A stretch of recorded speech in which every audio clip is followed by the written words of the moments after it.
Brilliant. Okay. Thank you everybody for coming in. Good morning, first of all, and hope you're all well.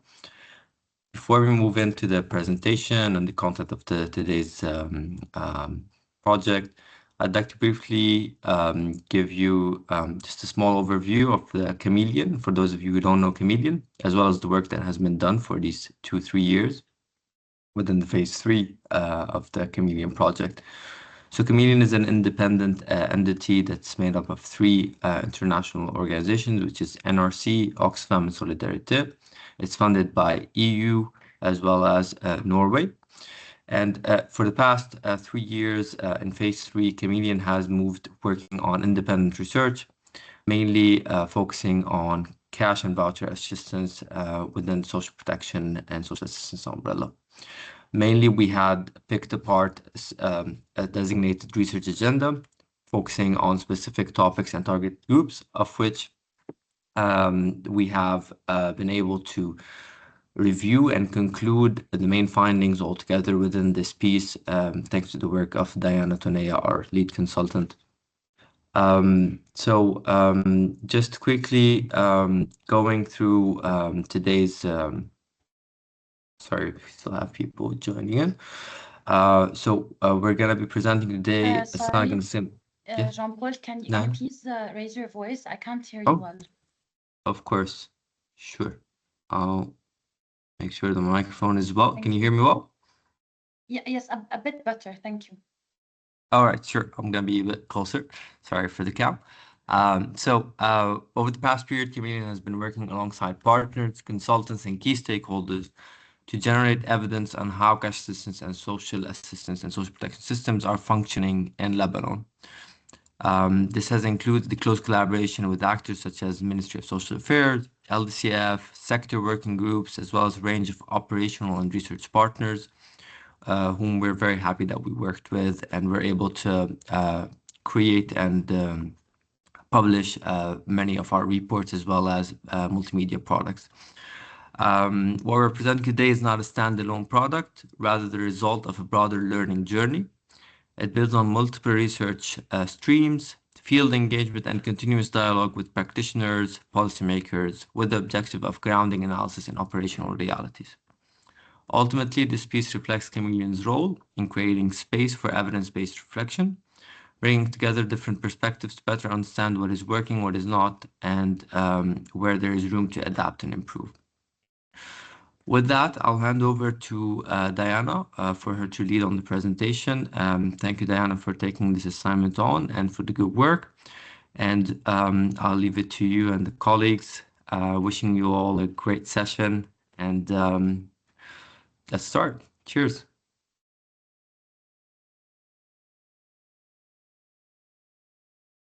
Sorry, Diana, we can't hear you. You're muted.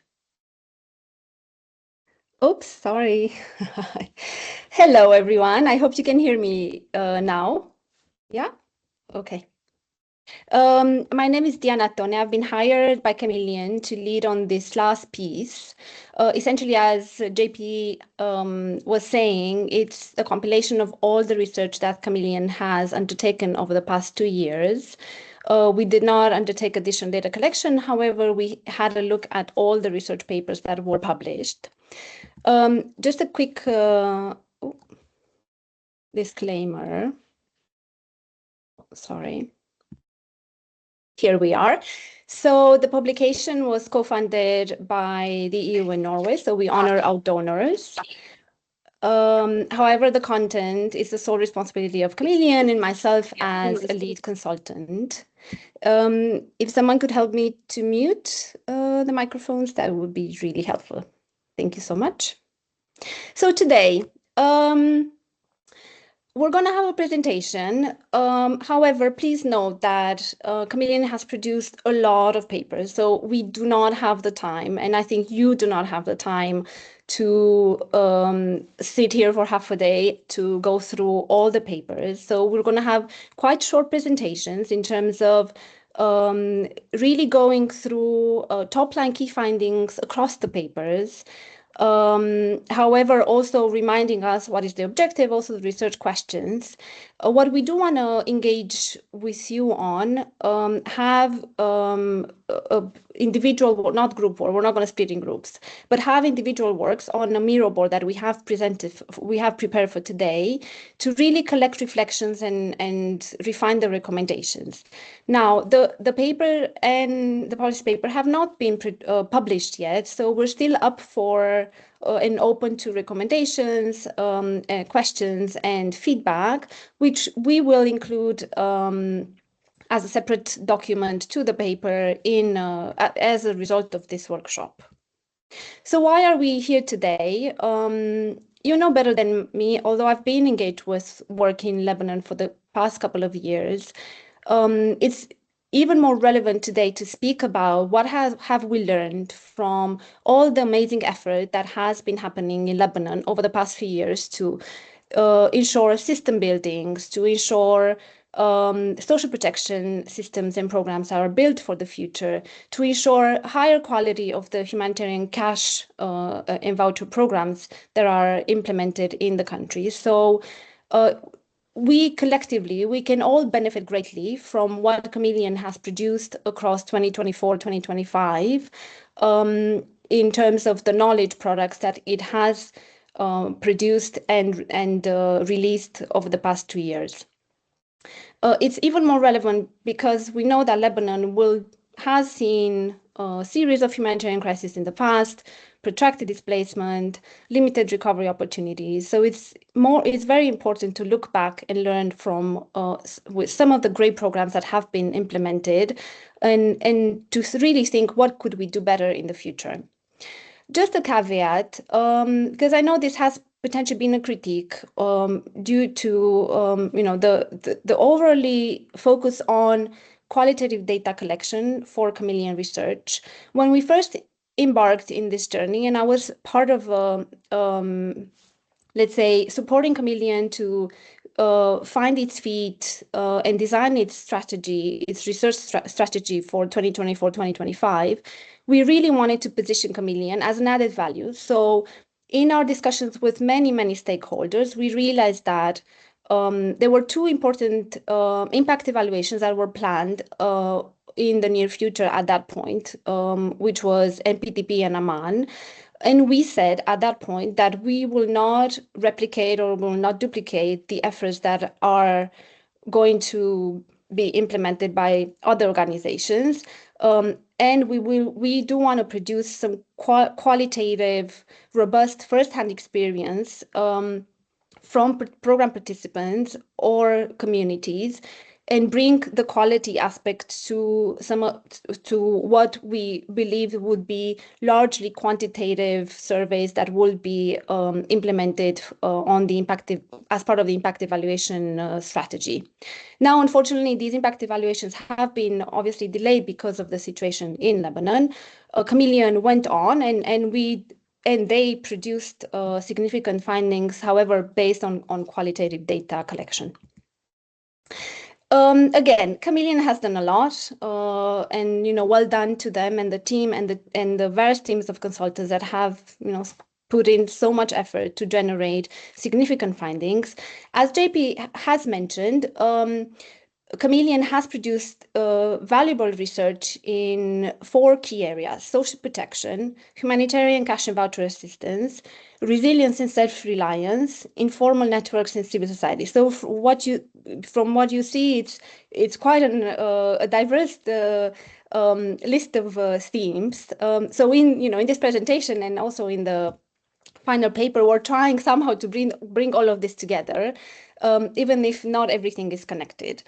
I leave all of the themes and the various different papers here. Please go on to Chameleon website to download any specific paper that you're interested in, and please read it and let us know what you think. All of these papers, I think the majority, probably 1 or 2, have not yet been published, but all have already been published and released. And I think Chameleon had workshops, presentations, and discussing recommendations with the various different stakeholders.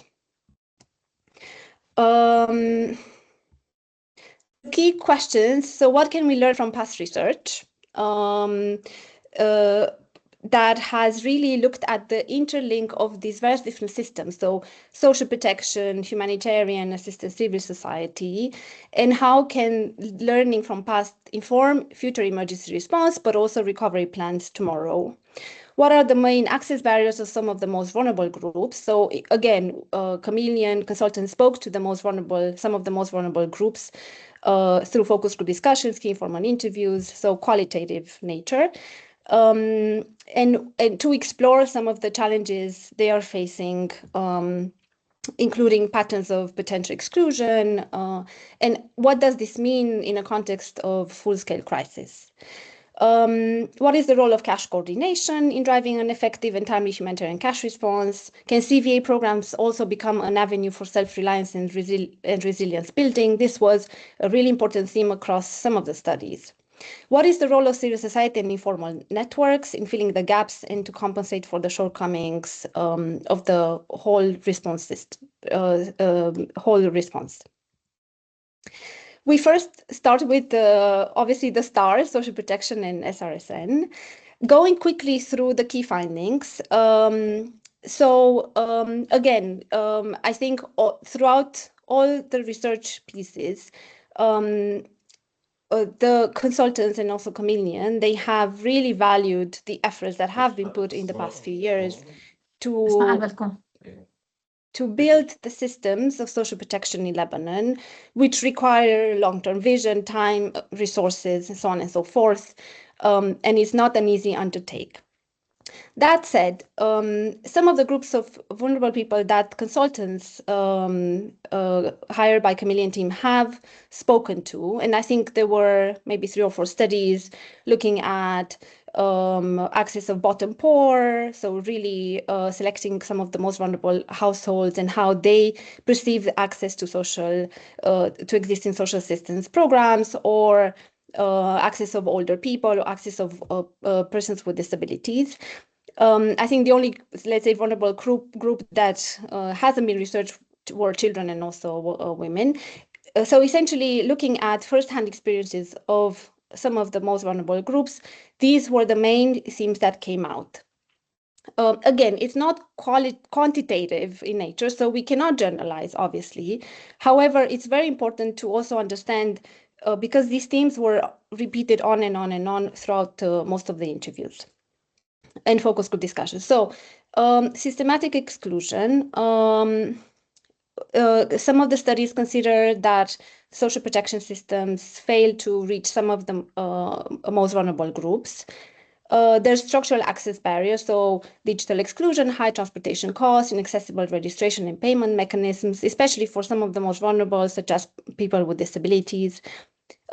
Weak outreach and trust deficits, so really focusing on communication, misinformation, short-term outreach, people not really understanding how the programs work, who gets selected and why. A narrow targeting approach. So again, the fact that the mainstream approach now in Lebanon is to focus on really poverty targeting rather than life cycle vulnerabilities, means that by design, we do leave some of the most vulnerable groups potentially live outside of the social protection programs, including children, older person, people with disabilities, women, newly impoverished households. The assistance has not been perceived as adequate. It's perceived short-term, the transfer value is not sufficient. The limitations drive really negative coping strategies. People go into borrowing and really miss on the human capital development, pull children out of work or out of school, for example. Crisis amplification risk. So we really have to wonder whether, these systems, if there's there has been already twice a full scale crisis, how do these systems ensure that the most vulnerable are being reached? Also, the SRSN, there has been a lot of learning in 2024-2025, including that system building approaches may not always be adequate during an emergency response. considering that some of the first payments on the SRSN reach people approximately 10 to 11 months after the initial displacement.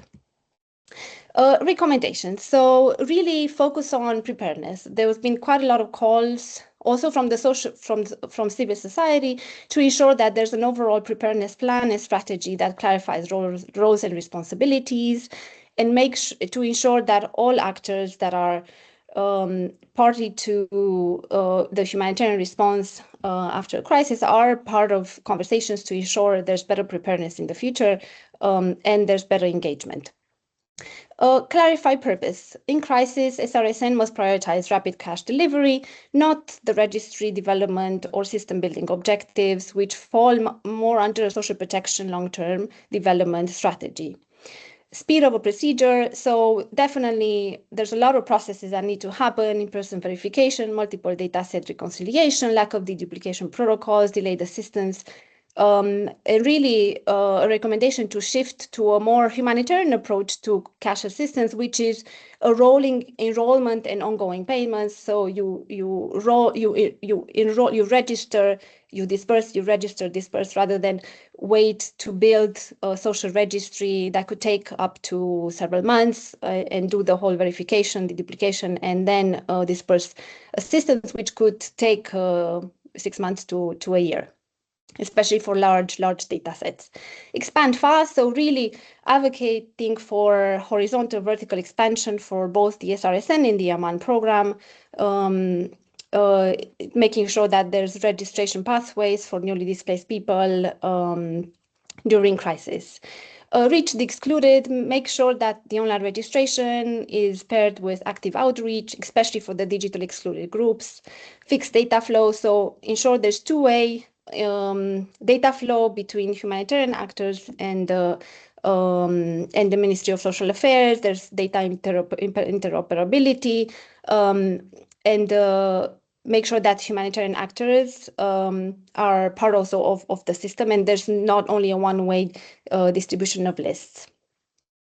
Explore collaborative models. We've seen from other contexts where collaborative models are really the norm, are more effective at delivering assistance faster and at scale compared to single actor delivery systems. We now know obviously that the large-scale displacement in Lebanon this year and also in 2024, it really goes beyond any single actor's capacity to respond. Therefore, we really advocate for a more collaborative model. State leadership.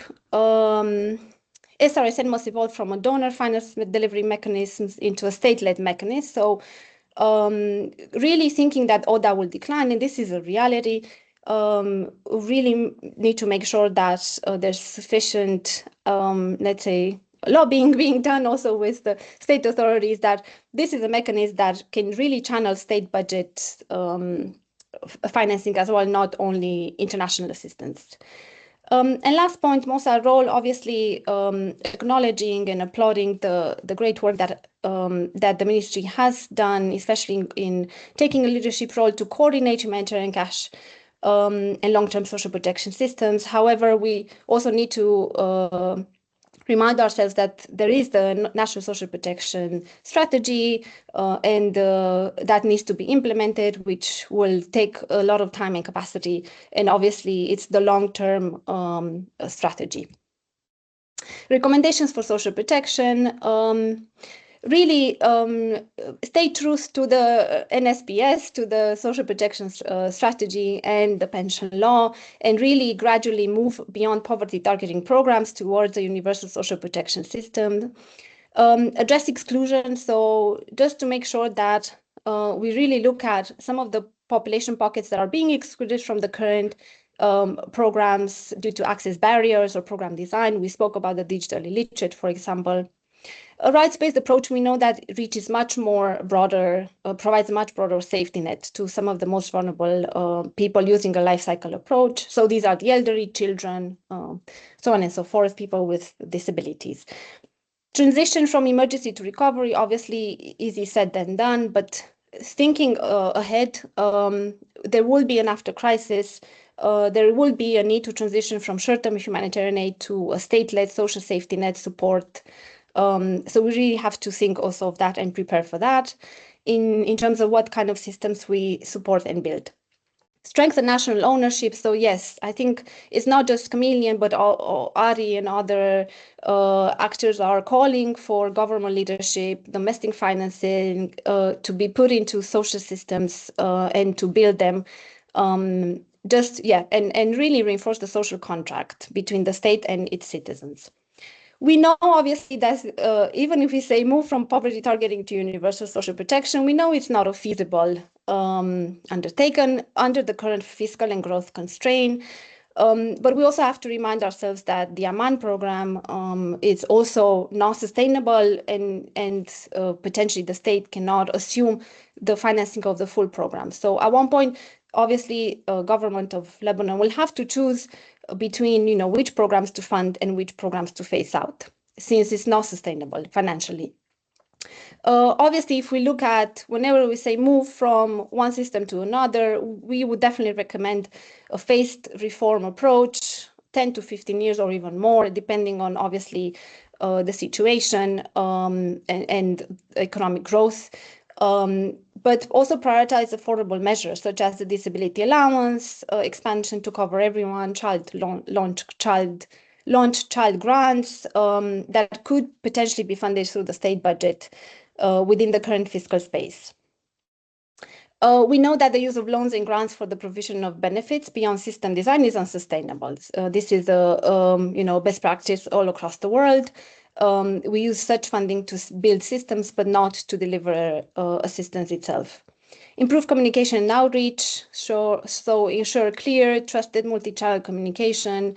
Throughout all studies, there's a huge disenchantment with the way not just the state, but also humanitarian actors communicate about programs, and there's a lot of misinformation and misunderstanding. Simplify access, so reduce administrative physical barriers through remote delivery, mobile wallets, try other types of digital payments that will reduce the need to move or to travel whenever mobility is constrained. And then we do want to call for a prioritization of older people. Throughout all the studies, this has been the group that has reported high levels of loneliness, anxiety, of being outside of any support networks that are very much common in Lebanon, and they do face distinct barriers and risks. And now we wanted to send the ball back to you, and we'll really like to hear your thoughts in terms of, and we do have three questions for you. We have prepared a Miro board that I will paste here in the chat. I will stop sharing. But before I do that, I just want to essentially read out the question. So what should be the priority recommendations for the SRSN and social protection? Please cast your vote. We want to open up a voting session on Miro. It'll be very easy. I will show you in a moment. Essentially, yes, what is a priority recommendation that you think so some of the efforts should be put into? And then for the selected priority recommendation, and I think we'll go for three. Obviously, the report has a lot of recommendations. I think as a group, we can choose three that we could then discuss and also share ideas in terms of what could be some concrete steps to take for their implementation. And if there's actors or participants that think it's really unfeasible. So yeah, like we said, roll out universal social protection in Lebanon. Obviously, it's not feasible, it's not feasible now, but it could potentially be feasible in 10 to 15 years. If feasibility is questioned, let's just talk about the barriers and how we can address them. I will stop sharing. Hello, Diana. This yes, is I hear you. Minister Sayed. If I may come in, because I unfortunately not be able to stay for the group work. And just to say Thank you for joining, Minister. Yes, no problem. Clearly I've joined because of my interest and my ministry's interest in this work and in this topic. And first, let me say thank you to Chameleon and to whoever else was involved in this work. It came to my attention last night, and so I have not had a chance to go through the full report, but just going through the key findings and the recommendations, we certainly have a lot of objections to them. We will submit in writing to Chameleon and to the donors that supported this our comments in detail on the report very soon. So if you give us a bit of a couple of days to do that, we would like to do that. But I'll give you a quick highlight on the kind of areas that we do not agree with the report, such as calling proximity testing, narrow targeting approach. Of course, we can quibble that, and there's a lot of literature out there, sort of lack of understanding that a MAN program reaches 20% of the population. I do not think that that is a narrow targeting. And by comparison to other countries in the region, let alone elsewhere, reaching 20% of the population in a social assistance program is considered very adequate. Jordan maybe at one point got to that level, and then it went down. We can talk about, you talk about harmful outcomes. I think that's a little bit of a stretch to consider to put the effect of social protection systems, AMAN, or even NDA, contributing to harmful outcomes. There's obviously, you have not done an impact evaluation to make the causation between, or the correlation between these negative coping mechanisms and the program, and so on and so on. And you talk about things like the SRSN, or in crisis, you should not be working about system building, should work about speed. Well, actually, I think both. And we have succeeded in doing both. We have to keep system building as an agenda. And it's usually during crises that it creates these kind of challenges. In any case, we have a lot of comments on this. As far as I know, and somebody said in the beginning that MOSA is a close partner of this work. I don't believe that's the case. We would have liked to be. But I do not know from my key team members that they have been consulted in this work or even gotten feedback. So just to say again, thank you, because I think this kind of discussion is very important, and I see all the partners that are on this, and I thank them all. We have great work going on with all the partners. We will submit detailed comments on the report in the next couple of days. So thank you again very much, and good luck in the rest of your deliberations today. Bye-bye. Thank you so much, Minister Hanin, and looking forward to receive the feedback. JP, do you want to say a few words? Nothing particular. We look forward to receiving the official feedback from MOSA. We did not consult them directly on this piece as a review of the report, as it's a conclusion and review of all the other reports, which we have done KIIs with them, and we have received their inputs within the preliminary findings workshops. So beyond that, I have no comment. We look forward to receiving the ministry's constructive feedback, and we'll take it from there. Thank you, Diana, and over back to you. Yeah, thank you so much. And as I mentioned in the beginning, yeah, all the studies were really planned thinking that they would complement the impact evaluations that were in plan at that stage of consultation. However, unfortunately, those were further delayed because of the situation in Lebanon.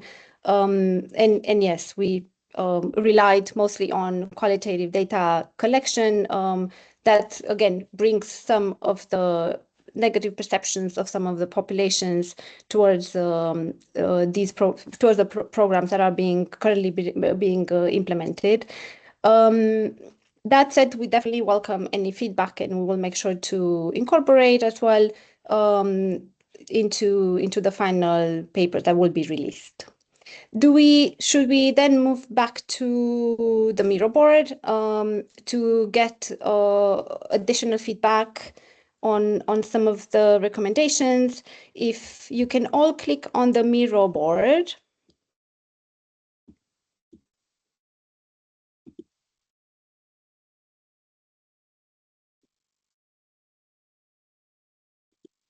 Diana, just confirming if I should remove the spotlight on you so we can do the exercise. Yes, you can remove the spotlight. That's fine, no problem. As long as everyone hears me. Miro is very easy to work with. I hope that you are somehow familiar. You can just click on the link and you don't need to have an account. As you see here in the blue square, you will see essentially all the recommendations. Apologies, can we resend the Miro link in the yes, chat? sure.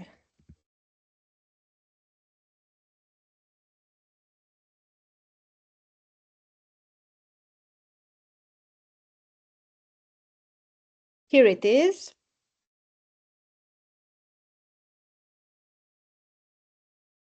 So in the center of the Miro board, you will see a table with the various different recommendations divided by theme.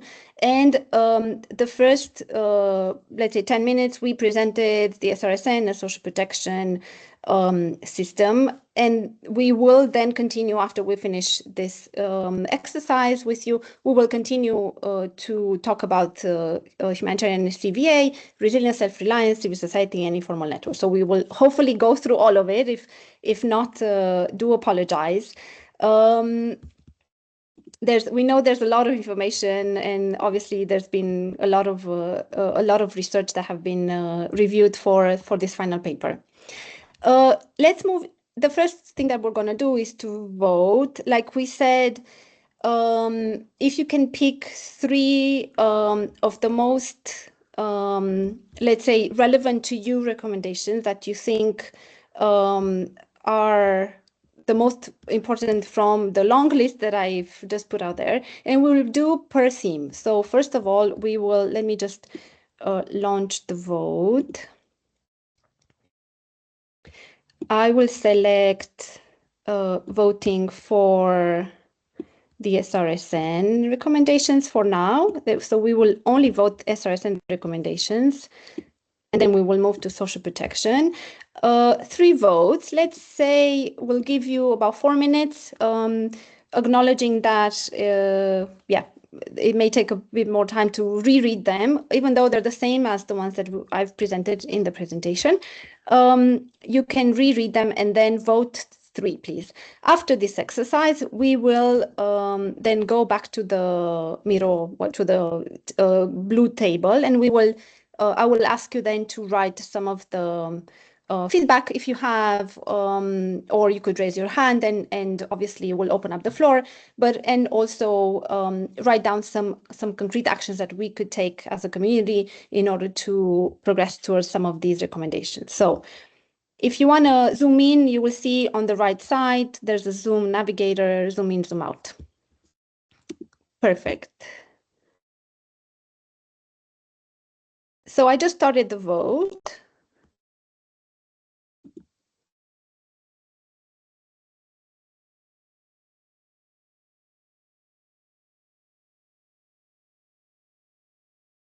Okay, so in order to vote, you will just need to move. Well, let me just, sorry. I think it's easier just to share my screen. Here we are. Okay, so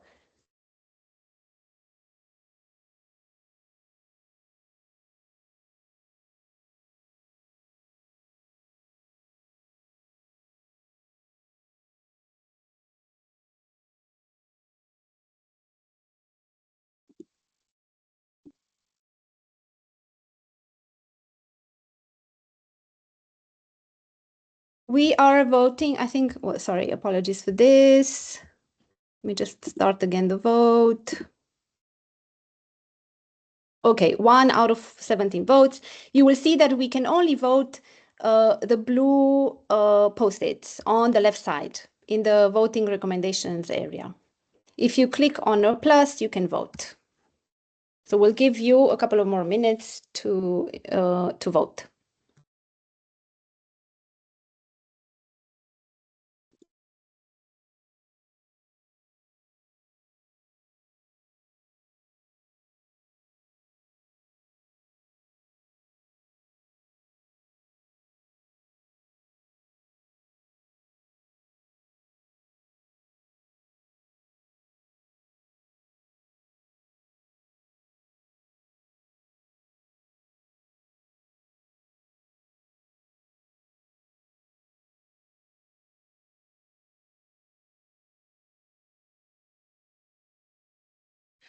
Diana, Excuse me, we can't see the plus. the deaf community is requesting extra time because now I was able to really understand how the voting works and I explained it to them. So they're requesting extra time to be able to read and vote, please. Got it. Let me see if I can add additional minutes. It's true. I think we do need more time. Excuse me, Diana, I cannot see Yes. the plus in my Miro sheet.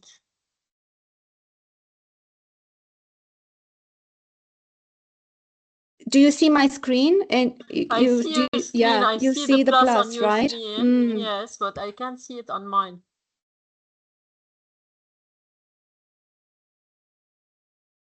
Maybe try to refresh the window. There's already 9 votes, so I guess it works for some. Okay, join voting. Okay, now I can see it. Perfect. Thank you so much.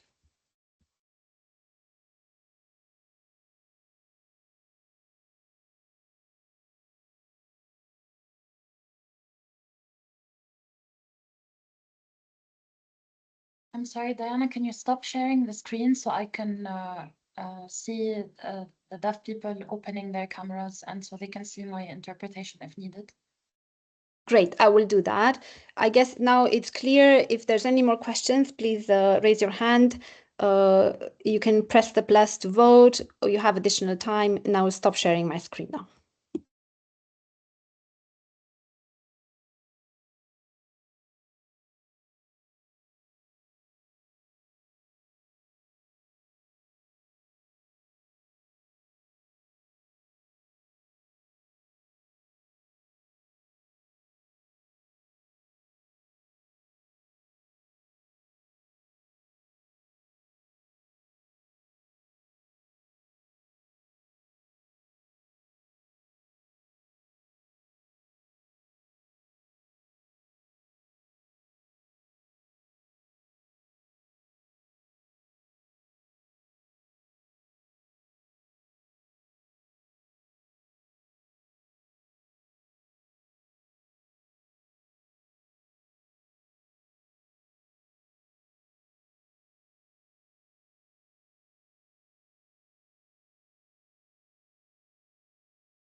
We have 2 more minutes. 18 people out of 28 voted. Maybe let's give 1 more minute.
Final seconds.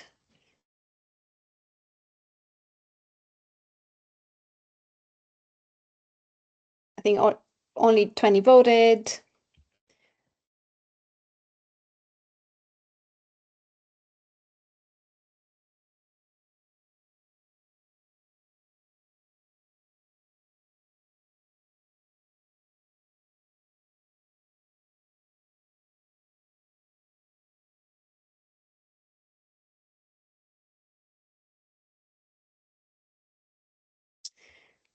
Okay, so can everyone see the results, or do I need to show my screen? Sorry, this is something that I don't really know.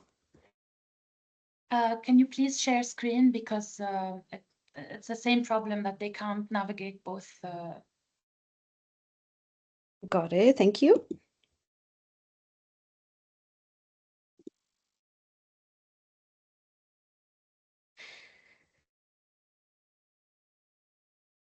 So let's have a look.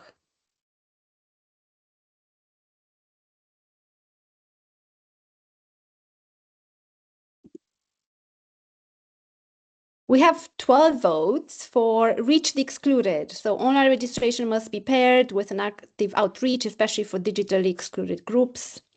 10 votes for preparedness plan to ensure there's an overall preparedness plan at the government level that includes obviously all the different stakeholders, including civil society, international organizations. 10 votes for fixed data flows, enable two-way interoperable data sharing between MOSA and the humanitarian actors. We got over 8 votes for speed over process. Sorry, let me find it. So the various different processes that could potentially take time to ensure there's a shift towards more speed and timely assistance, especially to those that are displaced. Then we have 7 votes for more collaborative models, 6 votes for rapid expansion, both vertical and horizontal, of the social protection programs, and then MOSA role to focus as well on NSPS implementation and system building. And then we have 2 votes for state leadership, 1 for clarify purpose of the SRSN. Super interesting. Let's pick the first 3 since we have 12 votes, 10 and 10. So for to ensure those that are excluded are also reached. So whenever we have systems that are expanding through online registration, to ensure that that's also paired with active outreach, especially for digitally excluded groups that cannot register, the preparedness plan and the fix of data flows. Now, what I would really kindly ask you, thank you so much for that,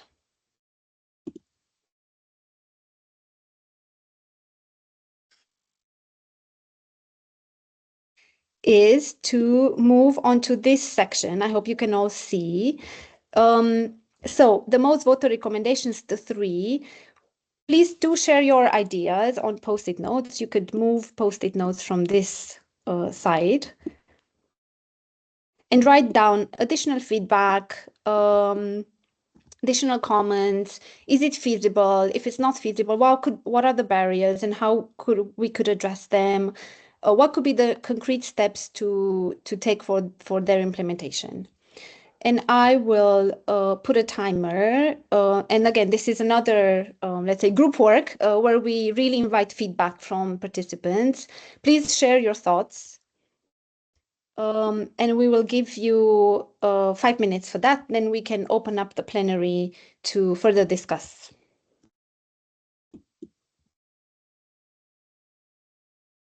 Do you have any questions in terms of the next exercise? So for the 3 priority recommendations that you have selected, so the 12, 10, 10, let me just try to move them if I can. I cannot. for the 3 recommendations, what are some concrete actions that we can take as a community, as well as what could be the barriers and how we could address them.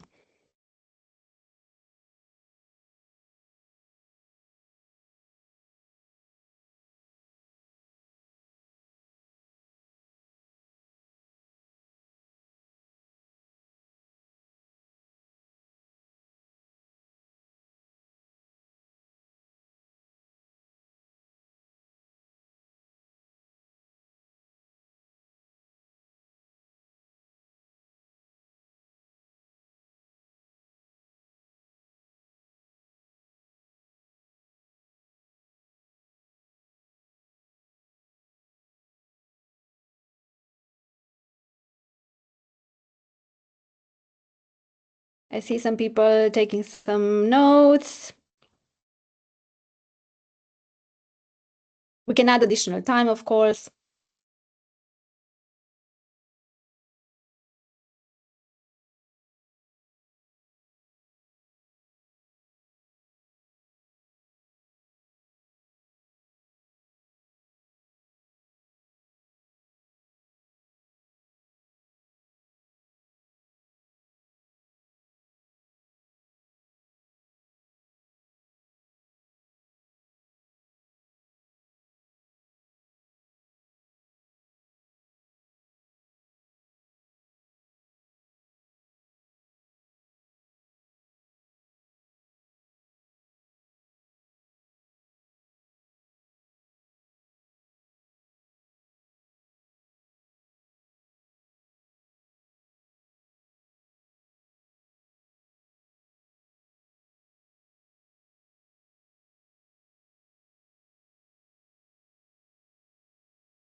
Some interesting feedback.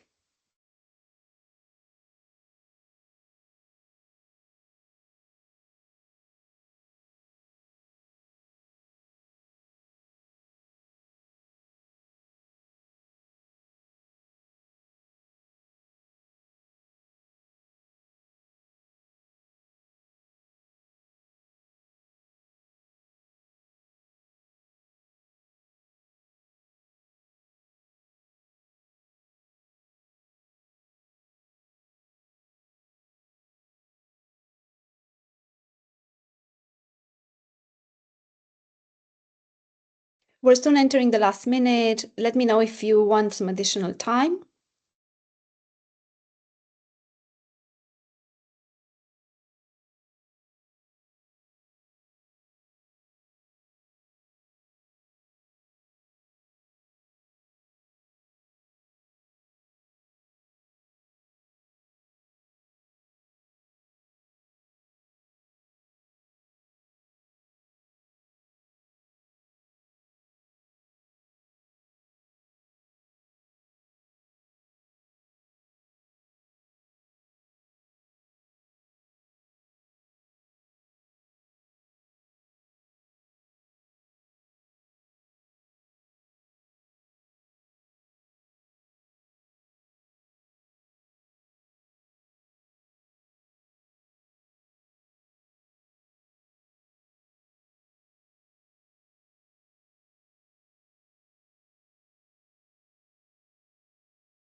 Last seconds. That's it. Time's up. Thank you so much. Please finish your thought while I start reading. If there's anyone who wants to present their argument, please unmute yourself and go ahead if you want to talk a bit more about some of the actions that you are recommending. Unfortunately, I can't see the screen, so please just unmute yourself.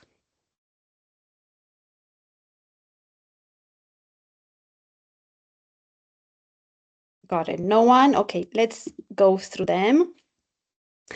On outreach, so focus on building experience of social workers and on the profession overall.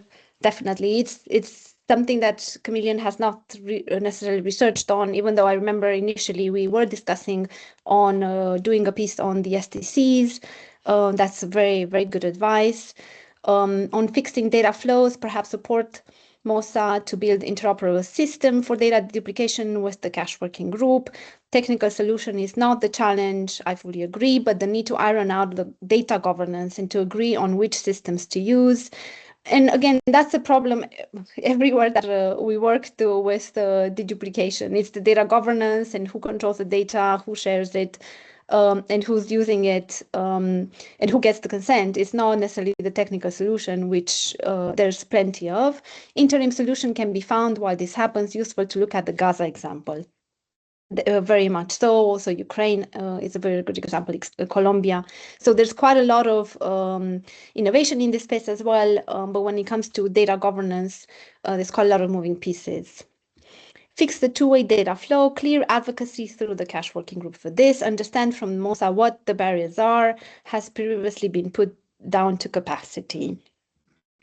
And I guess, just to further explain, the two-way data flow means that not only civil society receives lists that they can support, but also shares lists with to the ministry for potential referral into longer-term social protection systems, but also to deduplicate as well between the various different humanitarian actors, something that currently is not happening.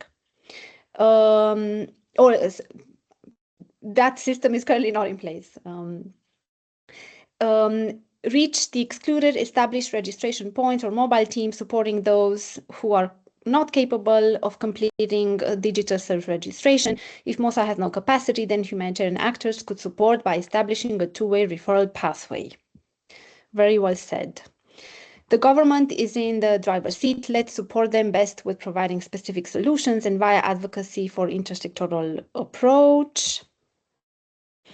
Well noted. Preparedness plan, cache working group to advocate for and initiate a lesson learned exercise from cache working group to contribute to this. We need to understand the technical details to provide recommendations. If data mining, if data missing, then let's join forces to generate this data. And I see another note here, which I'm going to move. Fix the data flow. The SRSN and Amman should open up structured referral pathways to include vulnerable and poor families on a rolling basis. Individual and bulk referrals should be allowed. See, for example, the work done in Yemen. The current approach to single-entry digital registration channel risks, excluding those with poor digital literacy. Referral pathways can fill those gaps. We should learn from the experience elsewhere of linking humanitarian and social protection systems by promoting dialogue and establishing a forum where humanitarian and social protection can engage and establish a healthy debate on channels and opportunities for referrals pathways. I wonder, these are all very good further recommendations. I wonder if anyone who has either provided and further wants to explain, or someone who has not provided feedback, if they further wish to raise their hands and mention something else.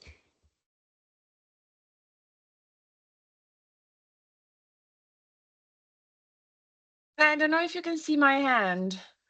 No, but I can't see anything, but let me Okay. stop sharing. Is it okay if I yes. intervene? Okay, Yes, great. please jump in. Just very briefly, so thank you so much for this exercise. I was just a little bit wondering uh, about the fact that, I feel like the recommendation is somehow that we're putting here are going a little bit against some of the other recommendation, which was like really not looking at the system strengthening. Because in a way or another, if you look at this recommendation, they all talk about systems and the system strengthening to be in place. So for example, the data sharing and all of that, as we know, data sharing is a very complex thing. And I mean, I don't need to explain that to you. And there are all sorts of protocols as well that need to be in place before you actually can make that happen in a smooth way. On top of it, digitalization is still not very well advanced at the moment to be able to make some of these recommendations actionable.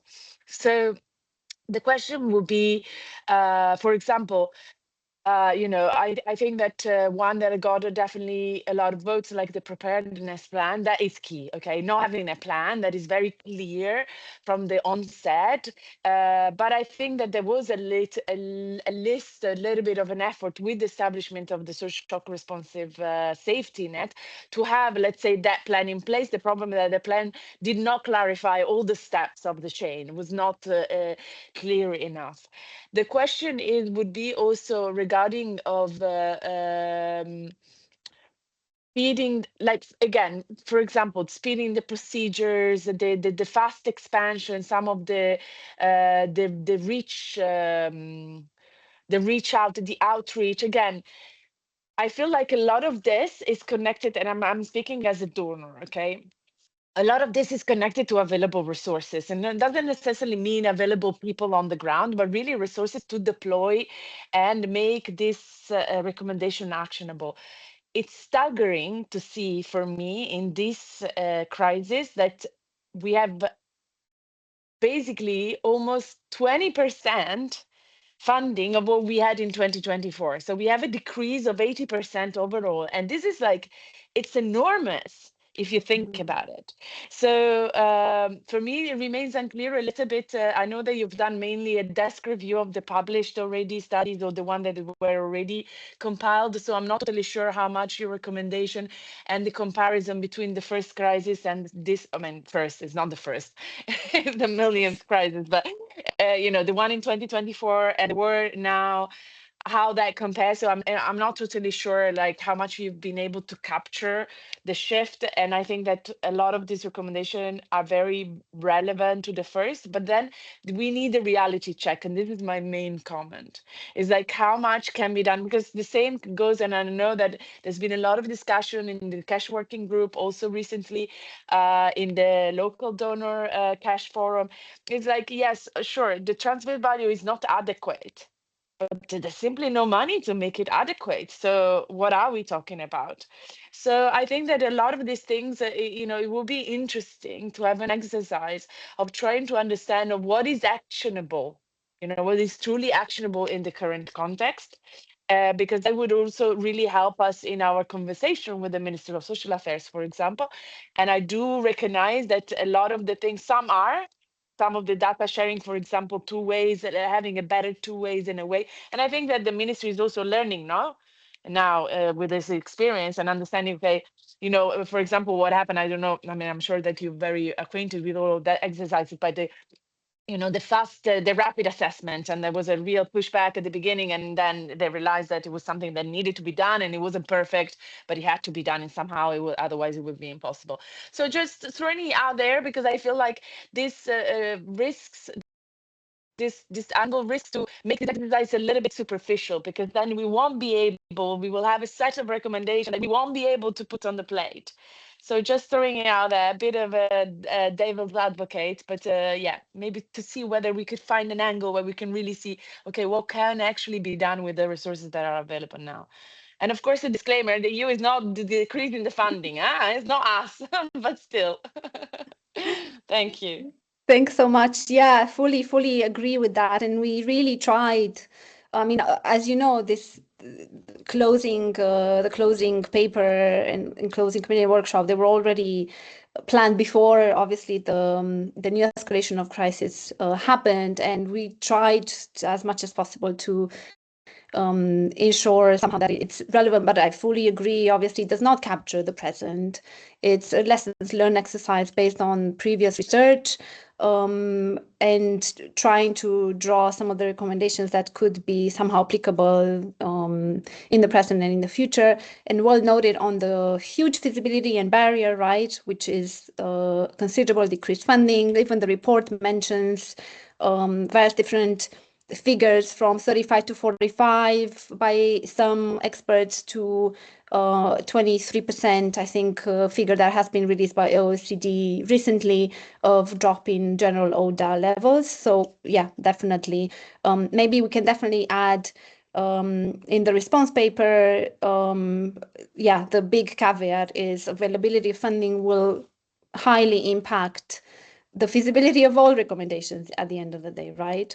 And thank you so much for raising this very important point.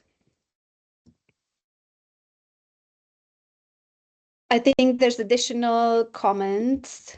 We have also two other people raising their hands, so when you're ready, I can interpret their questions or comments. Yes. Go ahead, go ahead.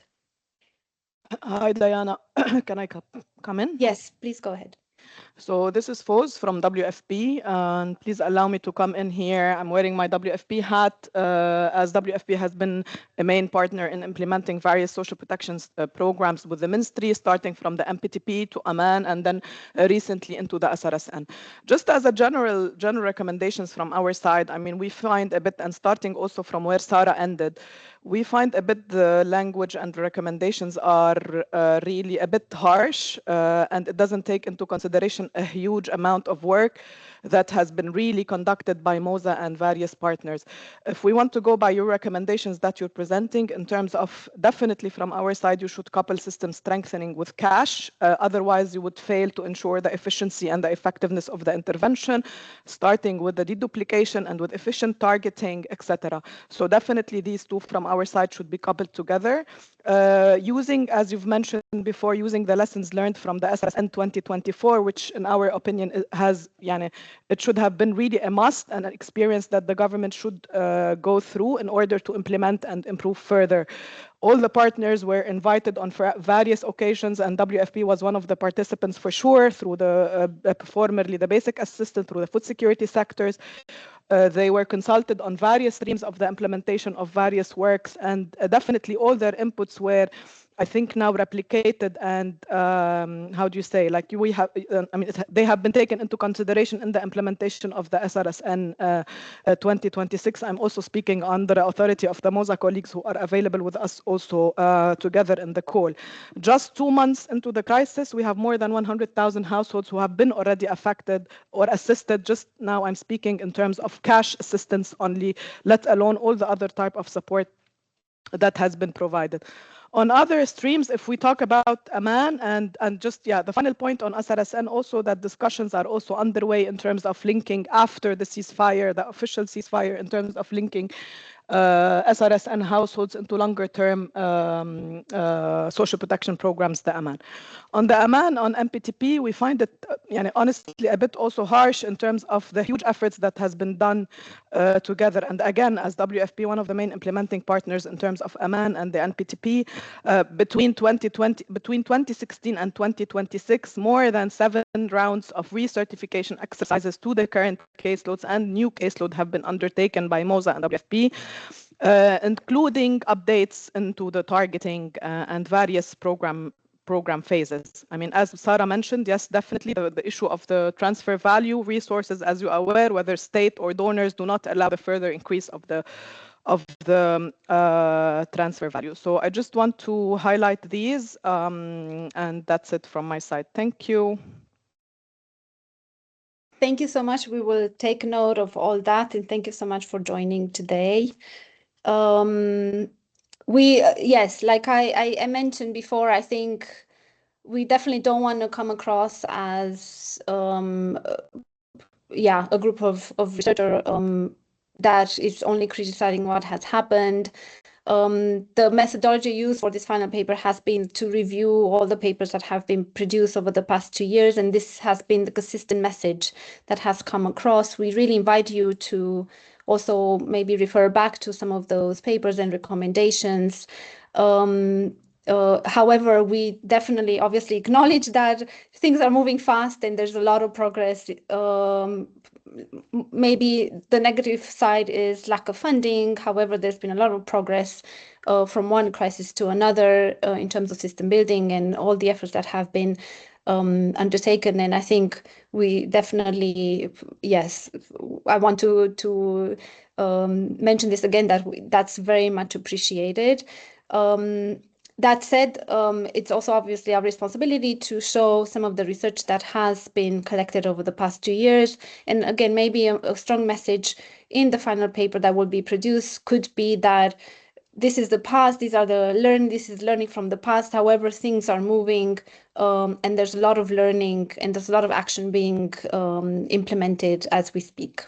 And so to value what has been happening over the past couple of months as well, and some of the improvements and changes that we are seeing. We see one. Yes, go ahead. Thank you so much.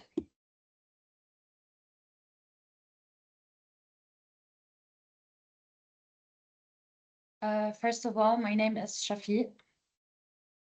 I'm the representative of the deaf people at the Ministry of Social Affairs in Lebanon. So first of all, thank you for inviting us to participate in this Zoom call, in this Teams call. If I want to talk about the challenges of that deaf people face in Lebanon, so there's the cash assistance, but there's also issues with the system that's put into place in the beginning. So we understand that there's inconsistency in how much money there is usually.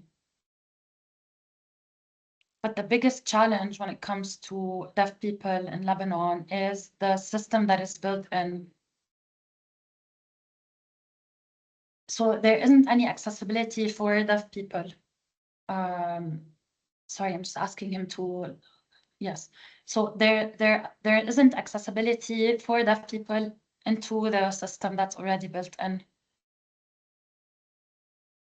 So from the 2024 war till now, there is no communication in sign language between the deaf community and the system that's put into place.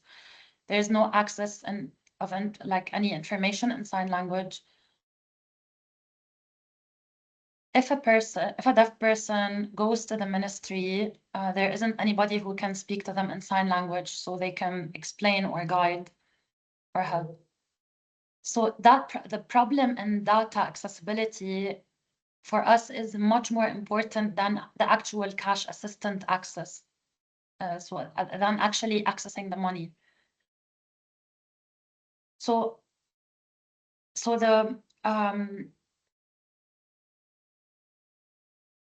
when it comes to the research and gathering information, I'm not sure if there's any research that was done specifically for the deaf community and the challenges that they are facing.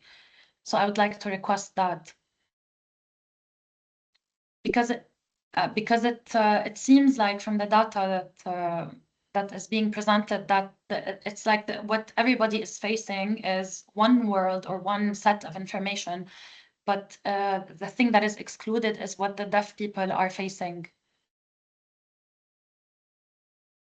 So from 2024 till now, the problems that deaf people are facing, they've been reaching out to me, and I've been trying to communicate with the ministry, but if there's any communication, we rarely get any answers or support. Like, for example, if I want to call the ministry, there's a landline. There isn't like an online application form that we can fill out or use. in terms of communication. So some people are accessing the cash assistance, but other people are not. So it seems like there's some kind of chaos within the deaf community regarding who's getting assistance and who isn't, and there's no clarity in terms of why this is happening. Like within the same category, some people would receive the assistance, some people wouldn't, and there's no clarity on why. So it's important to start with the clarity in terms of accessibility, what the program is about, who is it targeting, like from the start to have real accessibility in terms of this information. Because during the war, the ministry spread information that they're providing cash assistance during the war, and so the deaf community was really confused. Like, so how is it being provided? Who is it provided for? How do we access? How do we apply? Are they going to reach out to us? Do we reach out to them? So I have 2 suggestions or recommendations to give. First of all, it's the first recommendation is in terms of emergency or emergency situations. In cases of emergency, there needs to be prior work and prior information and guidance that's already set and cleared and prepared in terms of how do we access, if we need to access. And when we have these sorry, I'm trying to interpret the word from Arabic to English. When we have these cash assistance or any type of assistance ready, we utilize this interpreted information to spread the information quickly.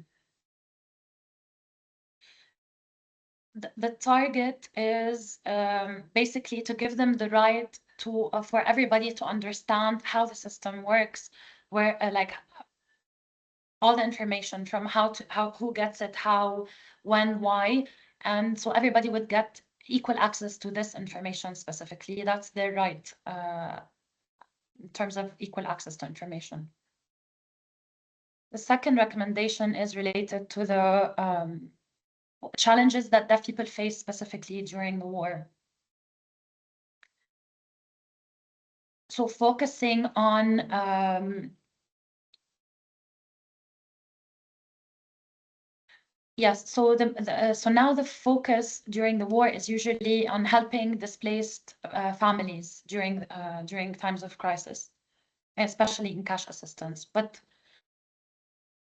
so when deaf people were applying using the link that was shared for people to basically submit if they are displaced, when deaf people filled out this form,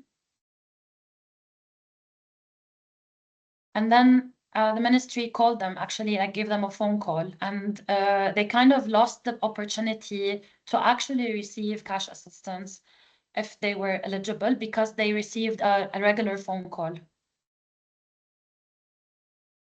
And some deaf people are not displaced, but they are in much more need than other people who are displaced.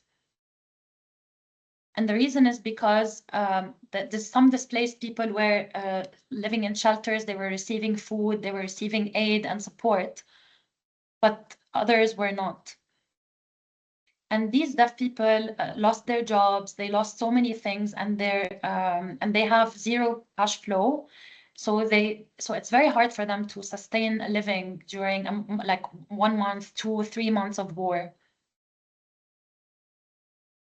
So we were kind of, so when we were reaching out to organizations or like NGOs for assistance, they were telling us we are targeting displaced people or displaced families. This is the focus right now. So it's important, the first stage is to create accessibility within the system that's already built in. When everything is fine, then the information can spread better, support can spread better, and the two-way communication can take place. Thank you. Thank you so much. This is a very telling account, first-hand account of the experience of deaf people that is very, very similar to some of the data focus group discussions, key informal interviews, in-depth interviews that the consultants hired by CAMEALEON have also heard from other vulnerable populations. Unfortunately, there was not a specific research paper on the experiences of deaf people with the humanitarian system, with social protection. However, it's a very, very similar, let's say, story that the researchers have heard over and over again from all the categories of people, including the elderly, people with disabilities, and families which we categorize as bottom poor that cannot meet their basic needs essentially. So it's a very, very similar story that is also presented through the various different reports. I think unfortunately the funding for this project is coming to an end as well, considering also the global funding crunch. And I'm not sure whether there will be additional resources to continue the research, which is why we're having this session now, as well as the final paper, to bring all of the key learning and key research that has been collected over the past 2 years and presented in a more condensed form. However, thank you so much for intervening, telling your story and the story of your community, and we will make sure to include your feedback as well in the final paper. I think there's one thing that I'd like to add.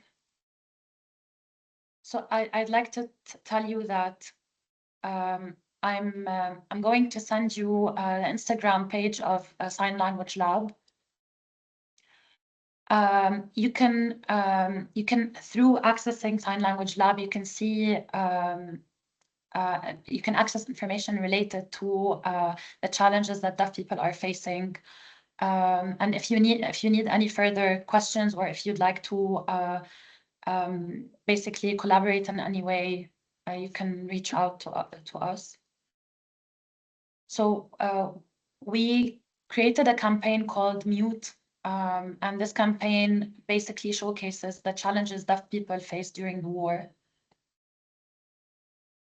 So I'm going to send the link here on the chat so you can access this campaign on the Instagram page. Thank you. Thank you so much. And we invite all the other participants to access the campaign as well.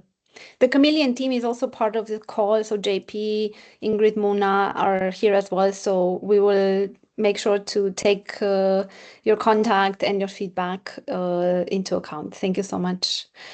I think I've seen another hand raised. I'm not sure. Oh, sorry. It's basically saying I'm ready for any type of like if you have questions or you need any kind of consultation, I'm ready for support. Caroline also has her hand raised. Just one second, let me switch the screens.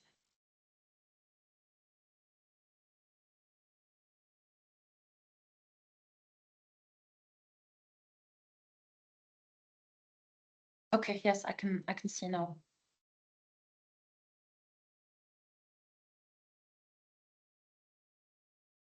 So I want to second what Shafiq was saying. So I want to ask you, Diana, if it's possible that we can have a meeting with you, with different key people who are responsible for,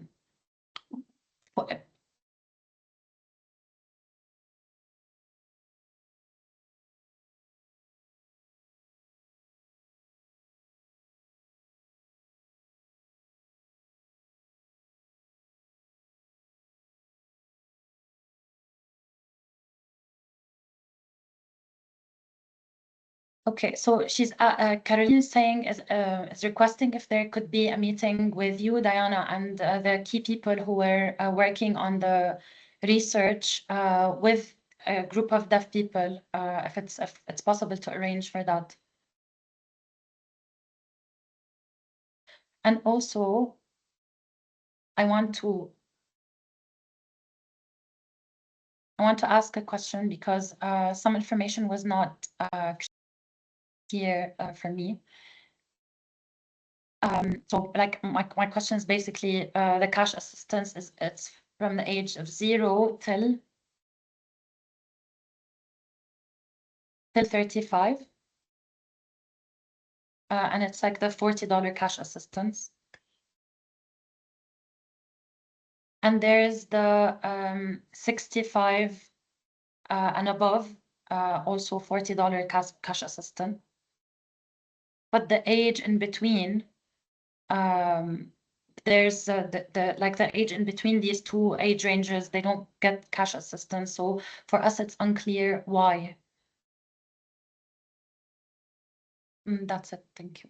Thank you so much, Caroline, for talking to us and expressing your views and your questions. Yes, I think it's definitely possible to organize a meeting. Let's be in touch with also the Chameleon team and see if we can organize this as soon as possible to, again, get more of your feedback.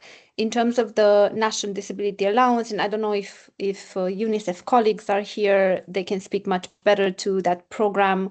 From my understanding, yes, there's currently, due to budgetary constraints, a missing gap between 35 and 60. However, I think there's been quite a lot of expansion in the past couple of years. Also, the Ministry of Social Affairs has been applauded for securing additional funding from government budget and dedicate to the expansion of the National Disability Allowance. I'm not sure of their future plans. It all depends also on fiscal space, availability of funding to further expand. But I believe that the intention is definitely to make the National Disability Allowance a universal scheme that includes all people with disabilities in Lebanon.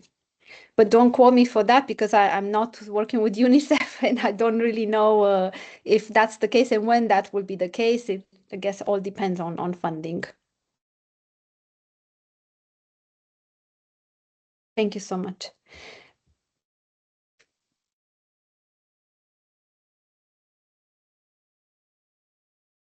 We have one more final comment from Ignatios. Yes. Hello, everyone. It's Rania. Sorry, my first name is not there. Rania, hi. Hi. Okay, so thank you. I mean, there's a lot to be said. Thank you so much for all the work that you've done. And I think once we have that, I don't know how much time we will still have today to discuss everything in detail, but personally, I'll make sure to read your report in detail and send any comments in writing. But first I wanted to thank you for this invitation and for opening the space really to discuss some of your findings. And to be honest, there has been very little space recently, similar to this one. I think in the past, we've been able to do a lot because of the possibility to have these kinds of discussions and to open up these spaces for different actors to sit together and discuss and and share their vision on how they think the system should be built, what needs to be done, and so on. And I think we should be careful to continue to allow these spaces to exist and these conversations to happen. So I don't know, you can correct me, see your report as an assessment of the work that's been done, but rather it's a research that puts, some questions forward and some findings. So I don't think it should be assessed based on whether it's harsh or not, but on whether it has captured really all the different dimensions and what we can add and how we can enrich it together. So, and I think, your research is also a testament of what has been happening, and a lot has been happening, and a lot has been done and is being done by the different actors under the leadership of Moza, and it is really a testament to that, because if nothing's happening, then there's nothing to be said, really. So we are saying a lot because there's a lot happening. A quick quick comment on the issue of speed versus, emergency response versus system building. I see a point in what you are bringing forth here, and I mean it's ironic because in the past we would be really pushing towards having the approach of system building as part of our emergency response, because in the past we didn't think about systems, we didn't funding would flow the moment there's a conflict, and it would be a lot of funding and there would be quick action and people would really deprioritize system building. So the fact that today we are saying, oh, listen, at some point we need to also think about speed, it means that we have really prioritized system building, and it is great that we are at this stage. I think it is also important that we don't, risk going to the other end of the spectrum, because when there is an emergency, we need to see what can be done through the current systems, through the existing systems, how we can build on them. And because they are not perfect systems yet, we need to see what cannot be done. We need to build an emergency response measure for it, and a response that will cease to exist when hopefully we get out of the crisis we're in. So I think it is important that we continue to do both, I think, and of course not to, because we want to do system strengthening, that we jeopardize, quick and emergency measures. So I guess these two, I see your point and what you're bringing forth, and I think it should be said, but I mean, with a bit more nuance and elaboration. I think horizontal and vertical expansions of current programs are important, but they should be done in a way not to undermine what's already been built. So when there's an emergency, there's a risk that, okay, we want to build on what's already exists on the current programs, and then we risk messing up what's already in place. So we do some random expansions that do not, serve the purpose of these long-term social protection programs. So in these situations, for example, when such shock responsive measures that are part of existing programs are not helpful for long-term, we need to build something that's parallel, that's an emergency measure that we accept that will be phased out once we're no longer in the situation we're in. Another comment on the resources, because it's always a question in social protection in Lebanon. Okay, we have limited resources, and what can we do with these resources? I think irrespective of what we do, it cannot come at the expense of having a rights-based approach. And a rights-based approach is not a contradiction, does not contradict with being aware of the resource limitations. So for example, there's a colleague from WFP who has spoke about, the transfer value. And it's important, of course, to understand that we don't have, unlimited funding, and we can have set the transfer value, as high as we can. But there are some decisions to be made when it comes to where we set the transfer value in a way that the program can be efficient, can be effective. I mean, there's a let's say trade-off between transfer value and expansion, for example. So, for example, we can have a universal program that gives $1 to everyone today, but we don't do that. So where we set the so there is still a point to be made on transfer value, and this is a point that WFP colleagues have been making, and I've heard it from them in previous conversations. They have a good idea on also how to review this. They've done research on that, and I think it's important that we also build on that research that they've done, and it could be quite useful, and how we reflect on the transfer values of our programs. You bring in recommendations at different levels. I mean, some of them are more at the operational, some of them are more at the emergency response level. Others are more longer term system strengthening. I think it's important that we include all of them from my perspective, what's feasible and applicable today, and what remains something that can guide whatever we do today for the future of the system we are building. Accessible, operational mechanisms, because the voting was really for that, this recommendation on not to exclude certain population groups because of inaccessible, let's say registration channels. There are some good experiences from the NDA on, relying on registration channels that are not online applications, but online applications are also important for other programs. So yeah, I think there has been some work that's been done on, a proactive outreach to populations, face-to-face, telephone phone calls and so on. So we could bring in some of these experiences also because this recommendation has been really highlighted by colleagues. I will stop here because I see we are running out of time. And thank you so much again. Thank you so much, Rania. And on that note, I feel you've summarized also our discussions very well. And you brought in other very fruitful views as well to the conversation. Unfortunately, and thank you so much, we will definitely take note of that. Just to reiterate that we will take note of all the feedback that has been shared today, and we will ensure that it's integrated in some shape or form into the final report. I do want to expand the invitation to share also written feedback if you feel that you did not have the space.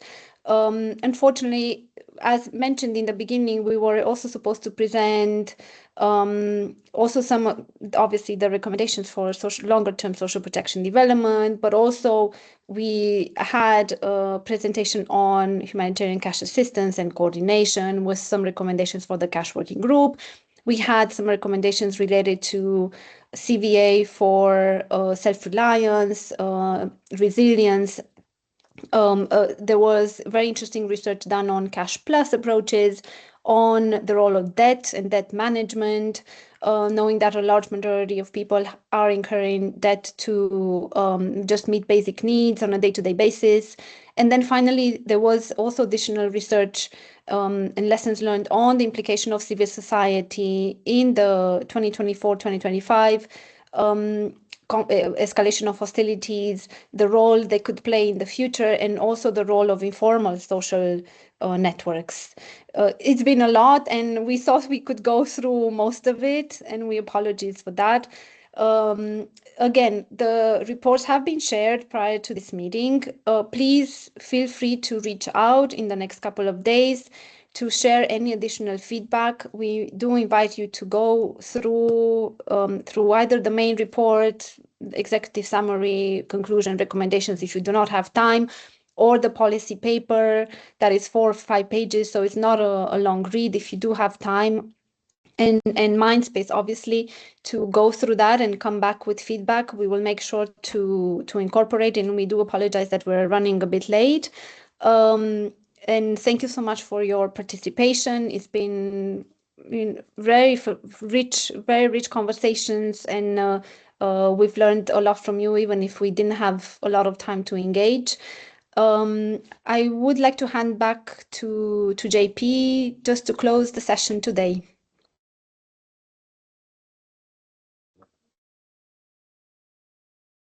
Hello, everyone. Thank you. Sorry, my Teams has closed up, so talking from Muna's side. Thank you, everybody, for your time today, and thank you for your contributions. We are concluding CAMEALEON Phase 3 within the month of April. However, we're still going to have some open channels with our partners through NRC particularly, and through our consultants. So please share back your feedback, whether it is in writing or share it with us in our contact details, as well as we look forward to incorporating all of that within the final report before we publish it. We will have a designated annex to showcase the inputs and collated information that we have from this call, as well as from your inputs that we will receive. And we look forward also to reaching out to some of you who've expressed interest in working with CAMEALEON or within our organizations on the topic. So thank you for your patience today, and thank you for your time. It was lovely, and we hope you have a great rest of the day and week. Take care, and cheers. Thank you, everyone. Bye.